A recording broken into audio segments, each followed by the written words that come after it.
Good morning, bachcho. Now today I am going to explain you about real GNP or real GDP and nominal GDP. बच्चों 3 marks का question ये आता है आपके board के exam में। बहुत सिंपल है और आप लोग बहुत कंफ्यूज रहते हैं या नहीं समझ में आता जो भी बात है। बहुत सिंपल टॉपिक है। Price index already you have studied in class 11th.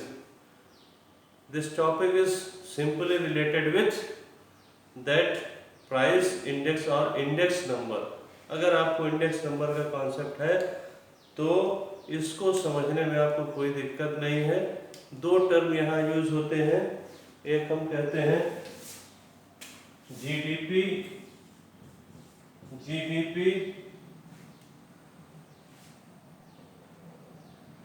जिसको आपने कहा nominal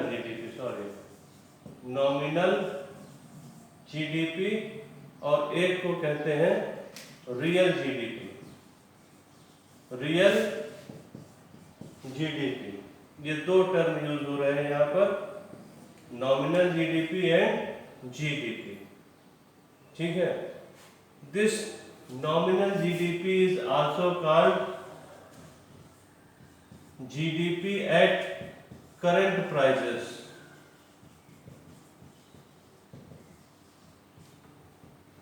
and real GDP is called GDP at base year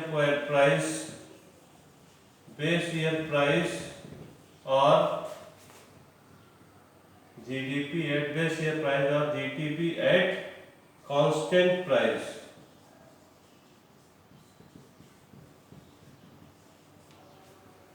There are these 2 concepts, GDP at current price and GDP at base year price or GDP at constant price. बच्चों nominal GDP or GDP at current prices, it means value of all the final goods and services at the current market prices. हम लोग, this is the financial year 2020-21.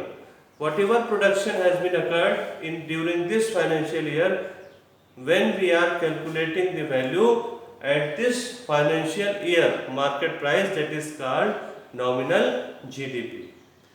जब हम लोग बच्चों जिस financial year में हैं उस समय के उस करंट फाइनेंशियल ईयर के मार्केट प्राइसेस को लेकर जब जीडीपी का कैलकुलेशन करते हैं मार्केट प्राइस पर, तो उसको हम कहते हैं जीडीपी एट करंट प्राइसेस, और that is also known as GDP nominal GDP. ठीक है। जैसे हमने कहा कि इस साल का जो मार्केट प्राइस वैल्यू है गुड्स का, that is called nominal GDP or GDP on current prices. But when we take the value of this GDP at base year price or constant price, what does it means? We take a base year, suppose 2003, 4, 4, 5 or 11, 12 is considered as base year for the calculation. Base year क्या है? That those year in which fluctuations of prices are negligible. उस financial year को हम base year लेते हैं जब price में fluctuations negligible होते हैं, नहीं के बराबर होते हैं, कि इन्फ्लेशन भी ना के बराबर हो, नेग्लिजिबल हो, और डिफ्लेशन भी ना के बराबर हो। प्राइसेस में price changes were negligible, price में फ्लक्चुएशंस ना के बराबर रहे हो, नहीं रहे हो, ऐसे ईयर को हम बेस ईयर लेते हैं। तो जब हम आज के प्राइसेस की, आज के वैल्यूज की, सपोज आज हमारी सैलरी 50,000 है, अब हम अपनी इस सैलरी को जाके 2011-12 के प्राइसेस पे हम कैलकुलेट करें। कैसे कैलकुलेट करेंगे? इट मीन्स हम आज की डेट में 50,000 में जो परचेज कर सकते हैं, वहां जाके हमको देखना होगा कि उस ईयर में हम कितना परचेज कर सकते थे। ठीक है, तो ये जो है बेस ईयर की वैल्यू हम लेते हैं, बेस ईयर के प्राइजेस को लेते हैं या बेस ईयर पे हम कैलकुलेशन करते हैं। तो ये होता है रियल जीएनपी और real GDP. Base year prices और constant prices are considered as real GDP. अब इसका एक बड़ा सिंपल सा फॉर्मूला है। अगर आपने, हम ऐसा करते क्यों हैं? क्योंकि हम देखते हैं रियल और नॉमिनल का कि आज की जो हमारी करंट मार्केट प्राइसेस है that is too much affected by the inflations और प्राइस चेंजेस। हमारे आज की जो प्राइसेस हैं, जो करंट टाइम की प्राइसेस होती हैं, उसमें प्राइस बढ़ी हुई आती है क्योंकि प्राइस के मार्केट प्राइस इन्फ्लेशन के कारण बढ़ा हुआ होता है। ठीक है, तो ये जो इन्फ्लेशन का इम्पैक्ट है या डिफ्लेशन है, कभी बड़ी मंदी है तो डिफ्लेशन के कारण जो इफेक्ट आता है इन्फ्लेशन और डिफ्लेशन से, इसको रिमूव करने के लिए हम कैलकुलेट करते हैं बेस ईयर पर या कांस्टेंट प्राइस पर। सिंपली देखिए, प्राइस इंडेक्स होता है, प्राइस इंडेक्स या इंडेक्स नंबर हमने पढ़ा, प्राइस इंडेक्स ये फॉर्मूला था हमारा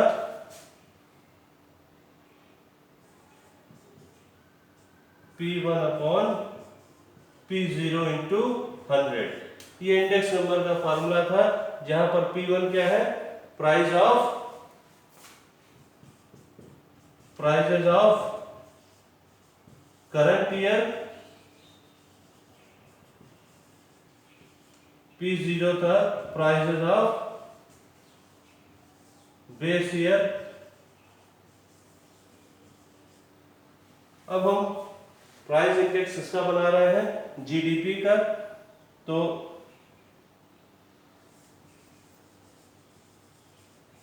करंट प्राइस इंडेक्स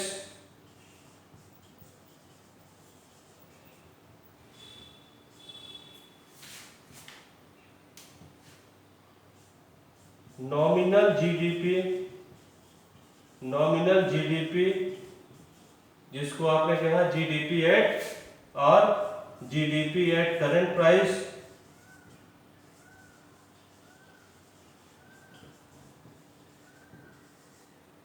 अपॉन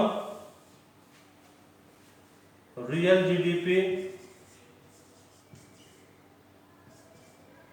या जीडीपी एट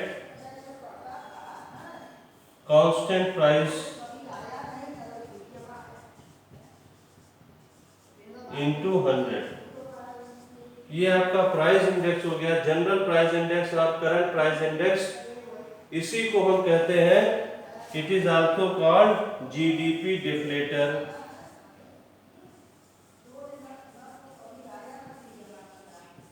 इसी को हम कहते हैं जीडीपी डिफ्लेटर।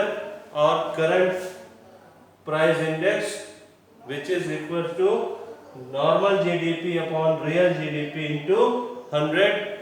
अब इसी फॉर्मूला से आप निकाल सकते हैं, इसका मीन्स रियल जीडीपी और GDP at current constant prices is equal to nominal GDP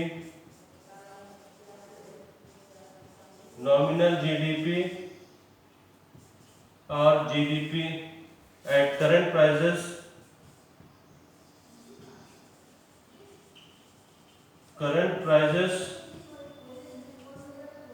upon current price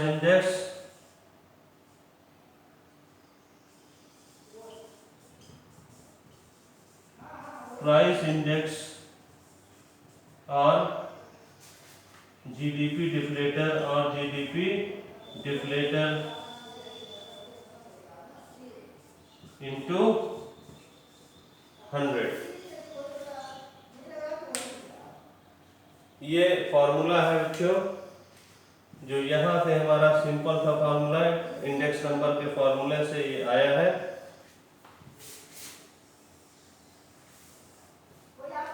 क्यों इसको हम निकालते हैं? क्योंकि मार्केट करंट टाइम पे मार्केट में जो इन्फ्लेशन है, इन्फ्लेशन से करंट प्राइसेस ज़्यादा होती है, जिससे कि हम रियल हमको आउटपुट रियल वैल्यू नहीं मिलती।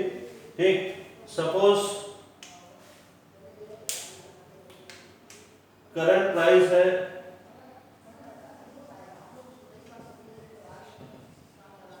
करंट प्राइसेस है आपके ₹30,000, बेस ईयर प्राइस है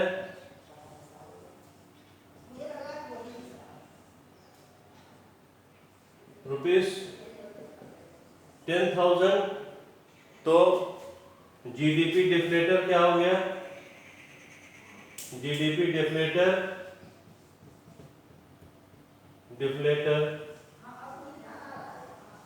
और प्राइस इंडेक्स, ये हो गया आपका current year prices upon base year prices into 100 is equal to 30,000 upon 10,000 into 100 is equal to 300. GDP deflator is equal to 300. What does it mean?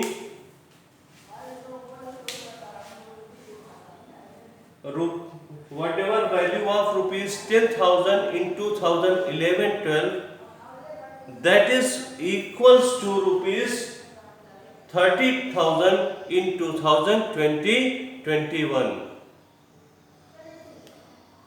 It means value of ₹10,000 has been increased by, कितना increase हो गया? 200%, 200%, यानी 2 गुना बढ़ के कितना हो गया? आज की डेट में ये 10,000 30,000 के बराबर, यानी 3 गुना हो गया। 2011-12 की वैल्यूज 2020-21 में 3 गुनी बढ़ गई, यानी तब से लेकर आज तक महंगाई 3 गुना बढ़ गई, 3 गुना हो गई, 3 times ऑफ दैट टाइम। यानी चेंज जो हुआ, चेंज कितना हुआ? 200% या 2 गुना चेंज हुआ। 200% इंक्रीज हो गया, 200% इंक्रीज होके 300% हो गई, ये कहा जाएगा। यानी जैसे 2011-12 में दूध 20 रुपए लीटर था, 1 लीटर दूध कितने में आता था? 20 रुपए में। आज की डेट में 1 लीटर दूध का दाम है 60 रुपए। क्वांटिटी कितनी है? 2011 में भी 1 लीटर थी, आज भी 1 लीटर है, लेकिन आज उस क्वांटिटी का दाम कितना हो गया? 60 रुपए, 3 गुना हो गया। तो ये कितना चेंज होता है वैल्यूज में, प्राइसेस में, ये डिफ्लेटर बताता है, जीडीपी डिफ्लेटर। इसीलिए हम इसकी गणना करते हैं। We calculate GDP deflator to measure increase in price level or how much prices have been increased from the past years to current year, from base year to current financial year। ये काम है GDP deflator का, इसीलिए हम इसको कहते हैं nominal. आज की प्राइस को कहते हैं नॉमिनल प्राइस और करंट ईयर प्राइस, और इसीलिए उसको हम कहते हैं रियल जीडीपी और real prices, base year prices को, और प्राइसेस ऑन करंट जीडीपी है करंट प्राइसेस। तो इसमें ये 3 नंबर का न्यूमेरिकल आता है। आपको 2 वैल्यूज दी होगी, कोई एक मालूम करना होगा। सिंपल सा आपका फार्मूला है। अगर आप इंडेक्स नंबर के भी सिंपल फार्मूला को याद रखते हैं तो आपका काम हो जाएगा। ठीक है, आप इसी पे प्रैक्टिस करेंगे। आज का सेशन हम यही समाप्त करते हैं। Thank you.